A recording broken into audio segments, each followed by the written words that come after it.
seu tempo. Nessa noite nós iremos falar um pouquinho sobre a origem de Elias.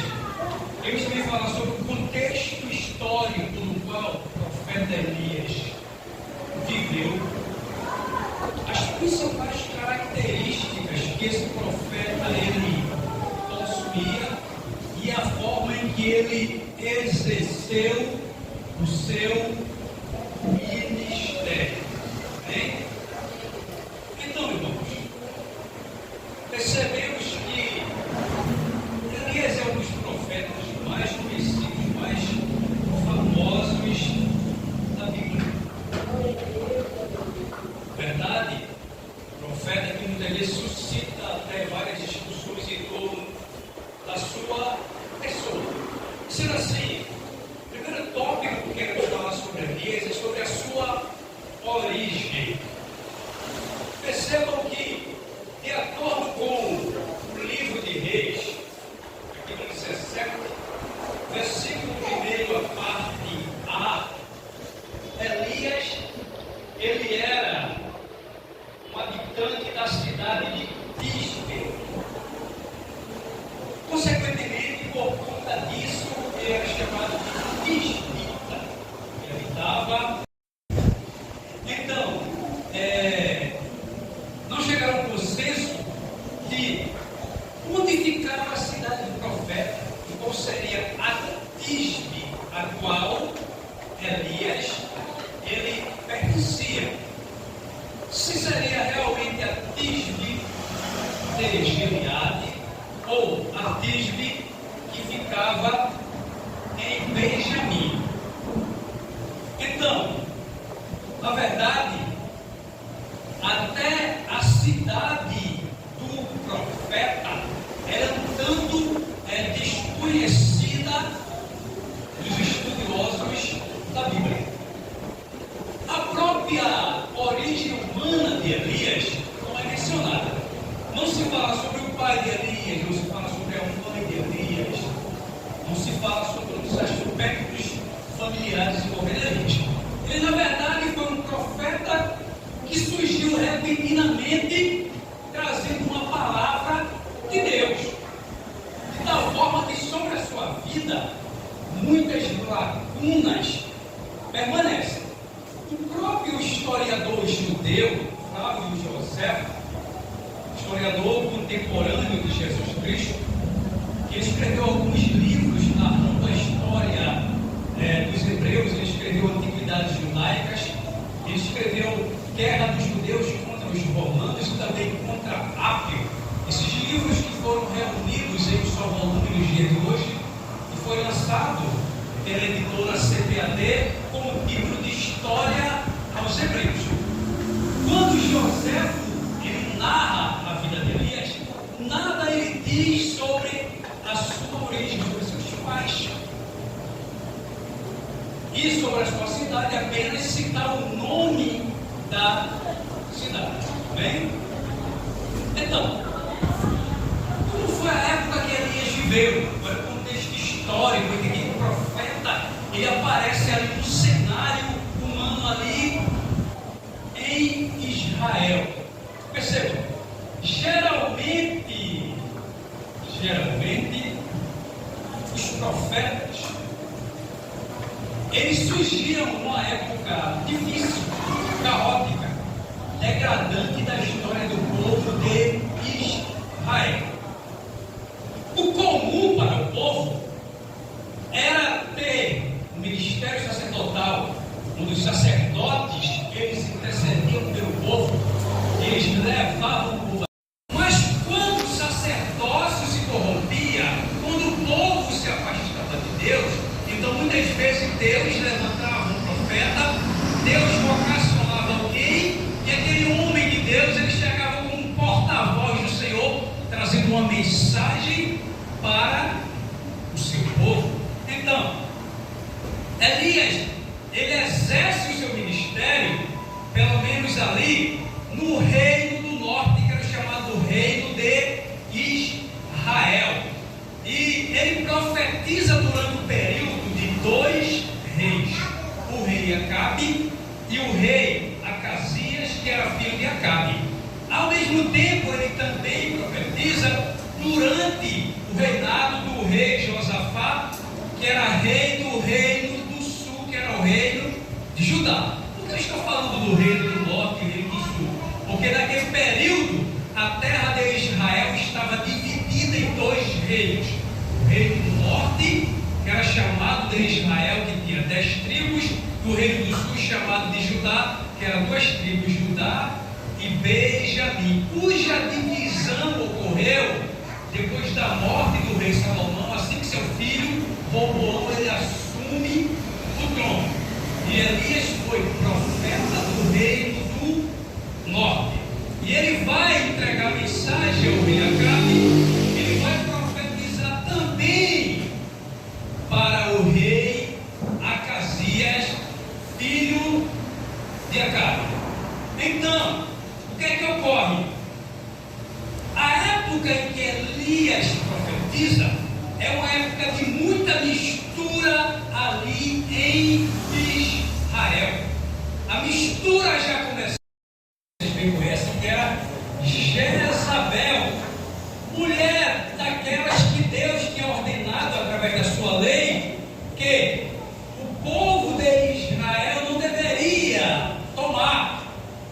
Ou seja, os israelitas, os homens não deveriam casar com mulheres que não fossem da linhagem israelita, e as mulheres casarem com homens que não fossem da linhagem. Então, o rei Acabe, a mais alta autoridade do reino, ele vai e quebra esse mandamento, essa lei de Deus, contraindo o casamento com aquela mulher, misturando assim o puro com o impuro, o sagrado com o profano. Dessa forma, todos os costumes fenícios, costumes pagãos, costumes desagradáveis a Deus, eles entraram ali em Israel. De tal forma que daqui a pouco o povo não sabia mais o que era adorar a Deus, não sabia mais o que era servir a Deus, não sabia mais o que era uma vida de santidade, não sabia mais o que era uma vida com Deus, por conta de toda aquela mistura que fora conduzida ali. E para nós termos só uma ideia dessa mistura, o capítulo 16, versículos 29 a 31 do 1 Reis, que eu gosto da Bíblia, certo? Então, ele vai mostrar o seguinte, versículo 29, ele vai dizer: e Acabe, filho de Omri, começou a reinar sobre Israel no ano 38º de Asa, rei de Judá. E reinou Acabe, filho de Omri, sobre Israel e Samaria 22 anos. E fez Acabe, filho de Omri, o que era mal aos olhos do Senhor, mais do que todos os que foram antes dele. Versículo 31 diz: e sucedeu como que se fora coisa leve andar nos pecados de Jeroboão, filho de Nebate, ainda tomou por mulher Jezabel, filha de Etibaal, rei de Sidônios, e foi e serviu a Baal, e se encurvou de extrema, de grande apostasia ali em Israel. O que é apostasia? É se apartar da fé em Deus, é deixar de seguir, de servir ao Deus único e verdadeiro, que é o Deus de Israel. Então, o que vai acontecer? Acabe, ele vai conduzir Israel para distante de Deus, vai desviar toda a nação do Senhor. Se lá em Jerusalém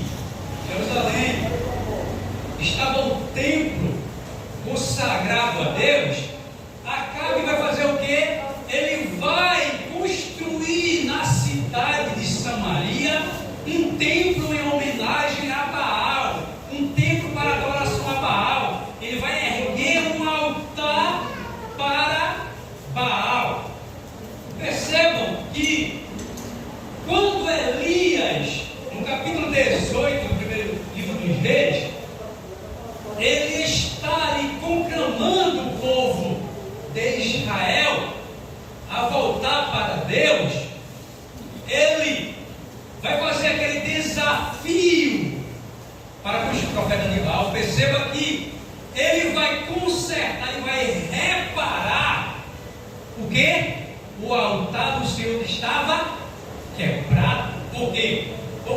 abandonado o culto, a adoração a Deus completamente.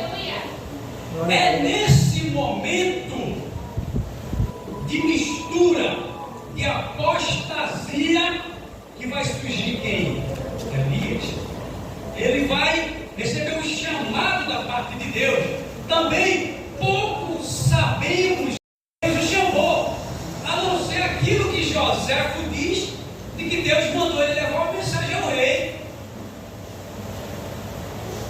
Mas o que a Bíblia nos mostra no capítulo 17 do primeiro rei? Que ele se apresenta diante de Acabe, já proclamando uma mensagem de juízo. Ou seja, entre as missões de Elias durante seu ministério, a primeira era: ele veio pronunciar, proclamar o juízo de Deus sobre o Israel apóstata, sobre o Israel desviado, sobre o Israel misturado. Porque muitas vezes nós achamos que podemos nos apartar de Deus, nos misturar, fazer o que bem queremos e continuar desfrutando das bênçãos de Deus, da presença de Deus, e é tudo bom, é tudo mil maravilha. E só querendo receber palavras de bênção, de bondade, que Deus vai dar bênção. Mas, pelo contrário, Deus, ele manda o profeta falar de acordo com a necessidade do povo, do momento. Se o povo está desviado, a mensagem do profeta vai ser de volta para Deus, e não vai ser falando de ti, não, de forma alguma.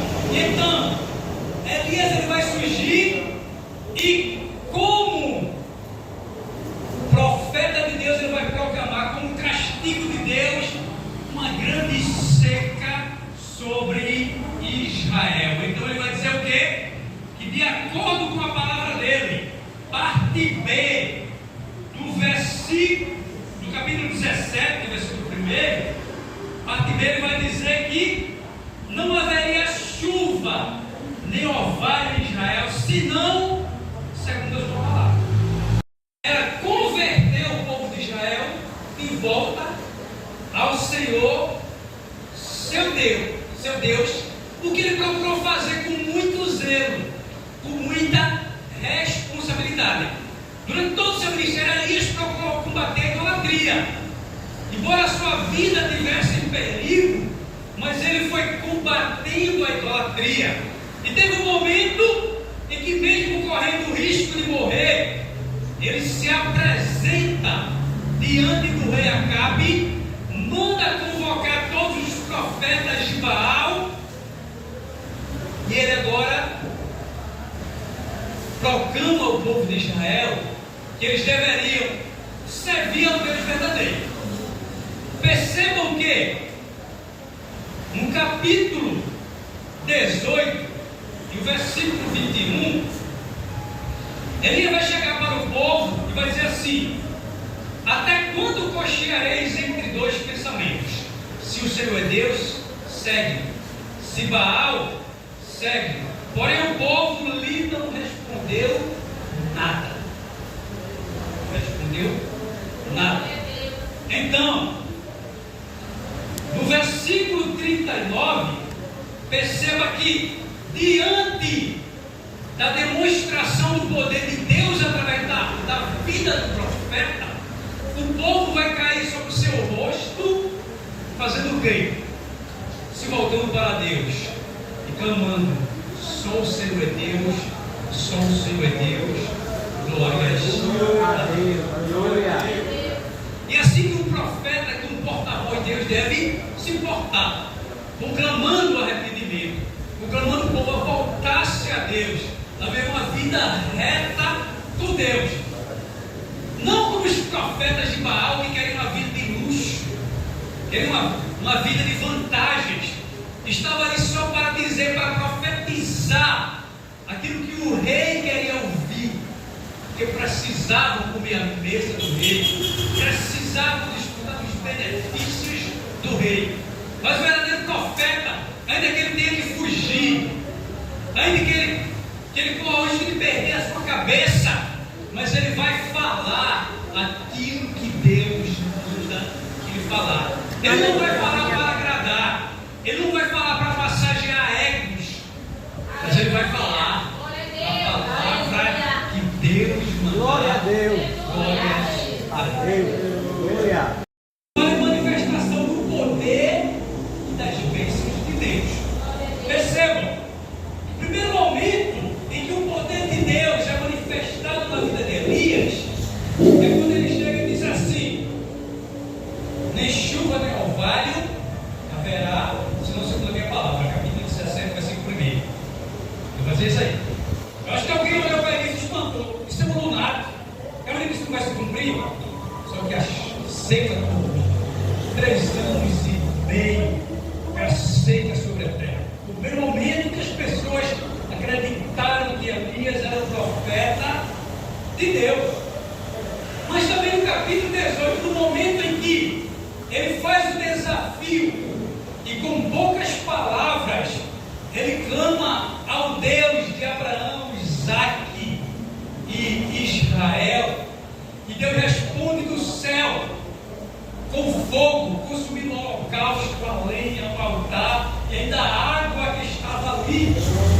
Todo mundo viu o poder de Deus se manifestar na vida de Elias. Glórias a Deus. Mas não ficou só nisso. Até os atrevidos, no livro de 2 Reis, capítulo 2, você vai perceber que quando o rei Acasias, ou melhor, no capítulo 1, o versículo de 9 a 14, quando o rei Acasias, ele manda prender o profeta, ele manda uma mensagem desaforada, dizendo: fica um profeta aqui, desça. E vai lá o capitão todo vaidoso com seus 50 soldados, e bora, profeta, homem de Deus, o rei diz: desce. Ele é: se eu sou homem de Deus, dessa fogo do céu consumador, teus 50. Imediatamente, ó, esse fogo do céu os consumiu. Veio outro, ó, no mesmo pedestal, e desce o profeta ao rei que chama: se eu sou homem de Deus, desça fogo do céu consumador teus 50. A Bíblia vai dizer que o fogo de Deus desce e os consome. Quando vem o terceiro, ele: opa, esse profeta é homem de Deus. Ele já vem sublinhando: profeta, homem de Deus, que a minha vida e a desses soldados sejam preciosas aos teus olhos. Aleluia. Vai com eles, Elias, vai. Deus foi se manifestando de tal forma na vida de Elias, que até no momento em que Deus diz: ó Elias, vai para Sarepta, cidade lá a aldeia lá de Sidom, vai para lá, que tem uma mulher viúva que vai cuidar de ti. Na verdade, ele estava indo para lá levar a bênção de Deus para a vida daquela mulher, para a vida Glória a Deus, aleluia. a mulher sem perspectiva de nada, de sobrevivência, ela só via a morte diante dela, para ela estar tudo acabado, viúva naquela época, que situação difícil, e mais uma viúva enfrentando um período de seca tão terrível naquele momento. Mas o profeta levou a provisão de Deus para a vida daquela mulher. Glória a Deus. E Deus quer te usar também para dar pão, para dar comida a muita gente. Deus quer te usar para abençoar muita gente. Quando presenta muita gente em certos lugares, leva a bênção de Deus. Muitas vezes o patrão pensa que ele é abençoado porque ele tem o que tem, porque ele é desenrolado, um administrador porque tem muito dinheiro. Não, é porque você está lá, Deus está abençoando ele por causa da tua presença.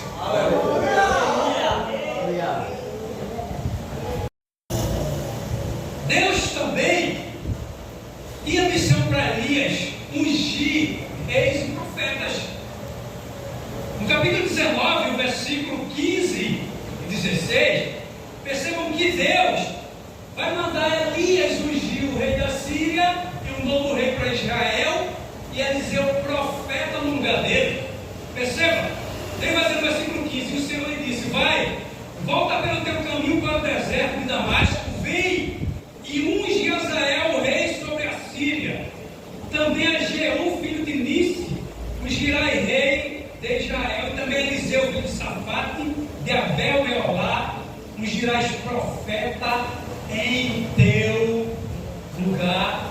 Glórias a Deus. Ou seja, Deus também quer que você faça discípulos, quer usar você para levantar outros profetas, outros líderes, outros homens de Deus, para se tornar um instrumento nas mãos do Senhor. Mas se você pensar direitinho, Elias, ele proclamou o juízo de Deus, ele pregou para o povo voltasse para Deus, ele não temeu a ira do rei, ele foi um canal de bênçãos para a vida de muitas pessoas e demonstração do poder de Deus para a glória dele. O que tinha Elias? Que tanto Elias tinha? Que ele era daquela forma. O autor hebreu vai dizer: Elias era homem como nós. Elias era homem semelhante a nós, sujeito às mesmas fraquezas. Aleluia. Humano, fraco, tinha suas necessidades. Mas ele demonstrou algumas características, algumas qualidades que agradaram a Deus. E Deus assim tomou conta da vida de Elias e usou daquela forma poderosamente. Entre as características de Elias, podemos dizer que Elias era um homem de autoridade. E o capítulo 17, o versículo 1 vai mostrar isso. Segundo a minha palavra, acontecerá. Tem gente que diz: vai acontecer isso, vai acontecer aquilo, vai não sei o quê. Do ladrão grita tanto e nada acontece. Oh meu Deus, você já foi para todo escudo que o pregador pulou, saltou e disse: ah, Deus vai curar hoje, Deus vai batizar. Terminou o culto e nada aconteceu. Quantos escudos vão fazendo assim, dizendo assim? Muitas vezes nada acontece. Por quê? Uma palavra sem autoridade. Mas quando o homem de Deus, ele está na autoridade de Deus, o que ele fala vai acontecer. Glórias a Deus. Elias, ele era um homem destemido. O capítulo 18 e o versículo 17 e 18 vai demonstrar que no momento em que ele mais corria perigo, em que Acabe mandou virar céus e terra para Elias, que mandou pessoas até em outros reinos em busca de Elias, ele vem e se apresenta diante de Acabe. E Acabe olha para ele e diz assim: tu és o perturbador de Israel? Diz: não, o perturbador de Israel é tu e a tua casa que deixaram a Deus e foram aqui a Baal. Aleluia! Isso era um homem destemido. Aí tu era tremendo dentro do rei e diz assim: não, meu rei, o perturbador é tu e a casa do teu pai. Elias era um homem de confiança. E o capítulo 17, versículo 4, vai mostrar. Ele disse: ó Elias, vai-te embora lá para o ribeiro de Querite. Tu vai beber no ribeiro e os povos vão te alimentar. E ele ficou lá, a dispensação de Deus, até o ribeiro dizer: sai daí. Talvez fosse eu ficava esperando uma ave dessa que trazer comida para mim, um animal desse. Mas ele ficou lá, sem confiança. Espera, faz assim. E quando a gente atende, quando a gente fica na posição que Deus manda, é uma demonstração de confiança da parte de Deus. Dizem que confia é muito bom, né? Posso passar o dia ali, ó, olhando para o ribeiro, esperando. Nos momentos da alimentação, vi aquela ave de rapina trazer para você. Carne, confiança. Elias, ele era um homem decidido. Capítulo 18, versículo 21. Quando ele pergunta ao povo: vocês querem servir a quem? Querem seguir a quem? A Deus ou a Baal? Porque tem gente que muitas vezes não sabe a quem quer seguir. É um período na igreja, é um período no mundo. Quando está tudo bom, é glória a Deus.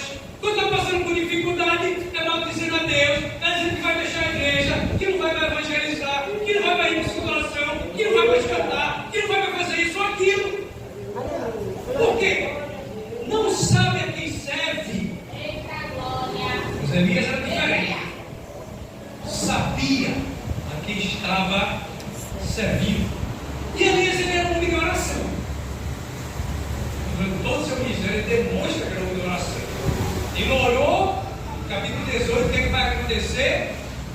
E fogo do céu vai descer. Até Tiago vai dizer. Tiago vai dizer que quando ele prediz a seca, primeiro ele ora. Entendeu? Primeiro ele ora. Diz: ó Deus, eu vou dar a palavra. Só o que aconteceu? Essas 7 vezes, quanto tempo demorou? Quanto tempo passou? Demorou 7 vezes lá. E todo momento vai ser demonstrado que ele era um homem de oração. Né? Às vezes ele quer entender melhor a palavra de Deus, mas quando a gente vai ler, tem ler, né? Mas quando a gente vai ler, a gente pede assim, ó: Senhor, abre minha mente, me ilumina pelo teu Espírito Santo para eu entender a tua palavra, a tua vontade para a minha vida. E depois que a gente fecha assim: Senhor, eu te agradeço pelo aquilo que desce, pela alimentação da minha alma. Né? Mas a gente quer entender a palavra, mas a gente não faz, a gente não ora para ler e nem agradece a Deus depois que Ele nos abençoa com a sua palavra. A gente quer entender, a gente quer que Deus use, a gente quer ser cheio de Deus, mas a gente muitas vezes não quer. Então, e para terminar, ele já passou 3 minutos. Elias ele era um homem de discernimento. Capítulo 19, quando ele está lá dentro da caverna, ele olha, lá vem um fogaréu, lá vem um terremoto, lá vem não sei o que, Elias. Deus não está nesse fogo, Deus não está nesse terremoto, Deus não está nisso. Deus está aqui, ó, na brisa. Aleluia! Mas Deus tinha se manifestado, através do fogo muitas vezes, vinha e se manifesta. Através do terremoto, vinha e se manifesta. Está na Bíblia. Mas quando veio, não era de Deus o fogo, não era de Deus o terremoto. Entendeu? Deus veio na brisa. E se ele não tivesse discernimento, quando ele visse o fogo, é Deus, peraí. Quando ele visse o terremoto, era Deus, está aí. Mas um homem de discernimento não poderia ser enganado por essas coisas. E Elias, ele era um homem de verdade. Capítulo 17, versículo 24, quando ele ressuscita o filho da viúva, a viúva olha para ele e diz assim: agora eu reconheço que tu és um homem de Deus, que a palavra do Senhor na tua boca é verdade. Porque às vezes queremos ser homem de Deus, mas não usamos a verdade. Mentimos para nos passarmos por homem de Deus. Falamos coisas como se Deus tivesse falado para se passar por homem de Deus. Enganamos as pessoas para ter a vantagem dela. Todo momento damos desculpas esfarrapadas para tentar nos justificar, mas queremos ser homem de Deus.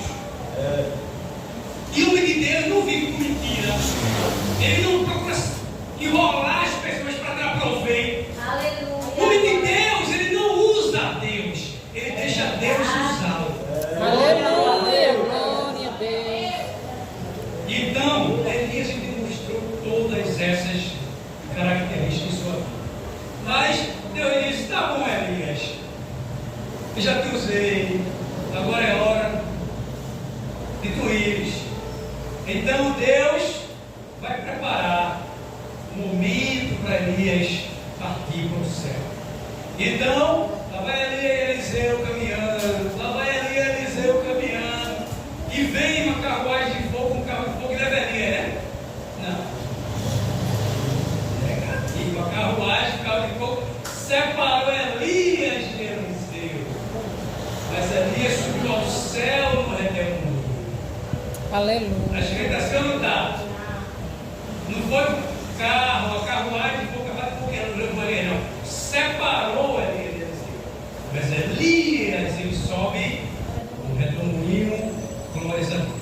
E diante do que temos ouvido sobre Elias, nesses últimos tempos, Deus precisa de muitos Elias. Deus quer levantar muitos Elias. Talvez a sociedade está corrompida. A sociedade está, muitas vezes, na desesperança. As pessoas muitas vezes estão caminhando nas trevas para a condenação. Muitas vezes até muitas igrejas estão apostatadas, muitos cristãos estão apostatados. E você é o Elias que Deus quer usar. Você é o Elias que Deus quer se apoderar. Você é o Elias que Deus quer demonstrar o poder dele através da sua vida. Você é o Elias que deve levar a mensagem do juízo de Deus, que as pessoas devem se arrepender para se voltar a Deus.